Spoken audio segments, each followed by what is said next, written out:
Hey everybody, don't mind the coat and hat. I opened my window and turned off the heater to properly immerse myself in this game.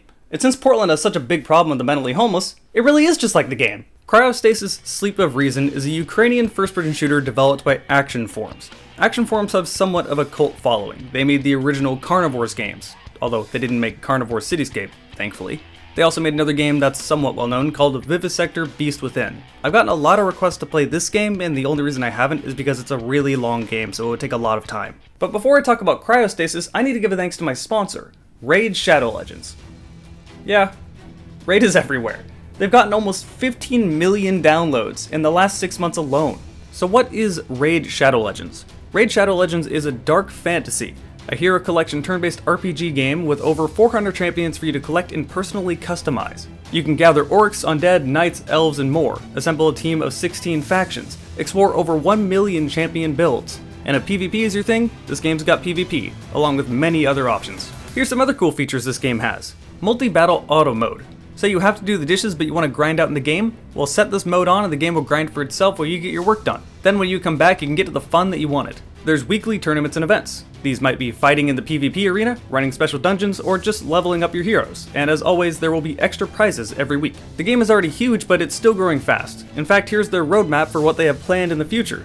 So if you want to dedicate yourself to a game, go right ahead. On top of all of this, the game is free, so you're really losing nothing by trying it out. You can find me in the game under the tag Jarek_Dragon. It's the same as my Twitter, so I figured it'd be easy to remember. So click the links down below in the video information and in a pinned comment. You will get 50,000 silver and a free champion as part of the new player program. Again, a huge thanks goes to Raid Shadow Legends. Sponsors are beyond helpful for this channel.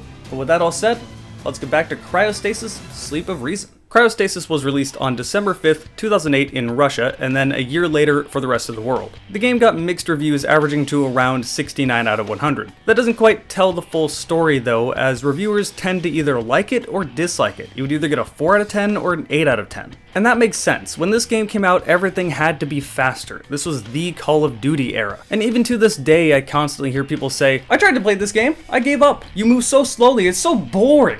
Honestly, here's what I translate that to in my mind. Why isn't this game like Call of Duty? Where's the explosions? Why is it not holding my hand? I'm too ADD for this game. If you haven't figured it out, I hate that complaint. It's a huge pet peeve of mine. There is nothing wrong with a slow-paced game. People complaining about the game being slow are entirely missing the whole point of the game. It's not meant to be fast, and not everything needed to be as fast as Call of Duty like people wanted it to be in the late 2000s. That's not to say that there's something wrong with a fast-paced game. I mean, hell, over the last few weeks I've put so much time into the multiplayer of the new Call of Duty game. But there's also a time and place. I don't always want to be going Mach speed all the time. Sometimes I want a slower atmospheric game, and they're kind of dying out. During the PS3 and 360 era, we finally had enough graphical fidelity to make a more atmospheric game, and most developers were fully on board. But now games have kind of reverted back to being for subjective fun services, and less so an atmospheric single-player experience. But I'm getting way ahead of myself. Let's talk about Cryostasis. Wikipedia describes it as a psychological horror video game. And I don't necessarily agree, but I do see where they're coming from. Cryostasis takes place in 1981, aboard a nuclear-powered icebreaker that crashed near the North Pole into an iceberg, thus becoming abandoned. Your character is a Russian meteorologist who was supposed to be aboard the ship for a lift home, but when you find it, it of course is abandoned. This sets up a fantastic setting for this style of game. The Arctic is not a place you want to mess around. You're thousands of miles away from anything that can give you help. And now you're all alone in this abandoned ship. Something obviously catastrophically went wrong, and the Arctic has taken over this ship. Graphically, this game does a fantastic job making this setting believable.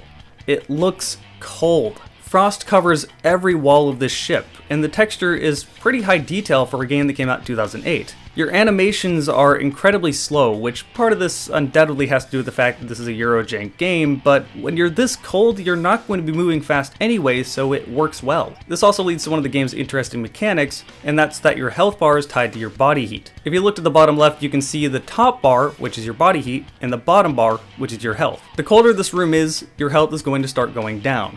Don't worry, you won't just die because it's too cold, but it will leave you with very little health if you're in a very cold room. To get your health back, you need to stand near a source of heat and heat yourself back up. This sounds tedious and annoying, but it actually worked fairly well, and sources of heat were placed in places they needed to be put so that you never had too little health. Interestingly enough, this was the very first game to implement NVIDIA's PhysX system, which they only really used for rendering of water. Still, it shows that they were trying to push this game forward graphically, and again, it worked very well. It just looks cold and feels believable. The gunplay isn't exactly anything spectacular.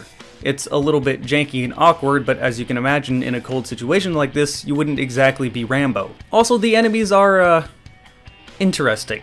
You can see why Wikipedia calls it a psychological horror video game. As you can imagine, the story is quite interesting. This game actually tells 3 different stories at once, and it's never too confusing to see what's going on. The first story is the immediate one. Your character surviving in the Arctic aboard this abandoned ship, trying to figure out what's going on. The second one is the story of what happened to the ship. What happened to the crew members, what happened to the captain. Here comes one of the more interesting mechanics in this game. Mental echo. When you see a dead body on the ground with a red glow, you can take control of this person in a flashback and make sure he doesn't die. This is a really interesting mechanic. Clearly something went very wrong on this ship and a lot of people died, and you get to see how everything played out. This is the primary source to figure out what happened to the captain and the crew members, the second part of the story. The third part of the story is a fairy tale that is told to you by finding pictures throughout the game. And this fairy tale mimics what's going on with the crew members, mostly foreshadowing what's going to happen in the future.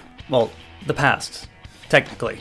But the future as far as you're playing the game, you know what I mean. This works surprisingly well. It never gets confusing, and you can easily follow what's going on. So how does this story end? I don't know, I never beat the game. This game crashed so fucking much that I gave up. This is the first game I have ever given up on while streaming. And I've run into some truly awful games. I got stuck for an hour and a half on Soldier of Fortune Payback when a boss could not die. I eventually had to download a new save file just to get by it. But with Cryostasis, that's not a solution, because usually when games crash, there's something that triggers it. Maybe you opened a door and that caused it to crash. Maybe a cutscene happened and caused it to crash. In this game, it just would crash whenever the fuck it wanted to. I streamed this game on 2 different days. The first day was 2.5 hours, and it crashed a lot. So on the second day, I decided to add a crash counter to my stream overlay. It crashed 48 times in 3 hours. You can understand my frustration. There's nothing you can do to make this game crash less. It's notoriously unstable. It doesn't matter what hardware you're running it on. It doesn't matter what operating system you're running it on. It doesn't matter if it's in administrator mode or not. It doesn't matter what compatibility mode it is. It's going to crash on you. And again, you can't solve it because it's just random. It's not like there's something specifically triggering a crash. It just will crash on its own whenever it wants to.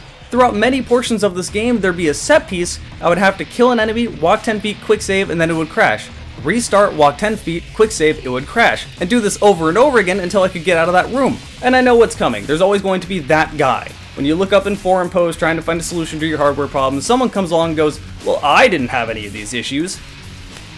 Good for you, I don't fucking care. Seriously, any Google search will tell you how unstable this game is. It's not exactly news, and I knew that coming into it, but it still surprised me with how unstable it managed to be. Seriously, I've never given up on a game before, but this is just unplayable. It's a shame, because this game is exactly what I want out of a game. Slow-paced, atmospheric, odd, but for some reason pleasantly fun shooting, interesting enemies, and a great setting. Unfortunately, that setting too often turned into my desktop instead. I really can't recommend this game to anyone because you'll probably run into the same issues I have. It's just a frustrating game to try to get working.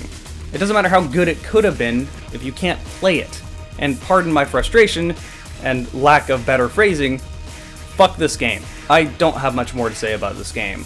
I couldn't play any more of it, as I've stated. What I will say is that I had a huge amount of viewers compared to what I usually do on my stream. I think I had a maximum amount of 96 viewers at one point and a concurrent viewer count of around 69. I had a little less on the second stream, but not that much less. A lot of people showed up to my streams. And I wanted to say a huge thank you because I got a lot of new followers, a good amount of new subscribers, and I never quite know how to phrase that because just saying thank you doesn't sound sincere enough. But I see a lot of people popping into my Twitch that say, hey, I love your videos, I just came across your channel, and it does mean a lot to me. I do read those, and I really do love those comments. And for the people that did subscribe over on my Twitch, if you join my Discord, which I have linked down below in the video information, you will have a special role if you have your Discord linked with your Twitch, and you can see a secret channel and you get to see my videos one day ahead of time. There's a plug for anyone else. If you want to go to my Twitch is twitch.tv/JarekIv4GamingDragon. The same thing goes for my patrons over on Patreon, patreon.com/JarekIv4. You'll also be able to see my videos one day ahead of time. Again, thanks to Raid Shadow Legends for sponsoring this video. Check the links down below in the video information and in the pinned comment. And I apologize to my new viewers on Twitch that saw my last streams as the first streams. They're usually a lot more laid back when I'm not worried about a game crashing every 5 seconds, which made me a little frustrated.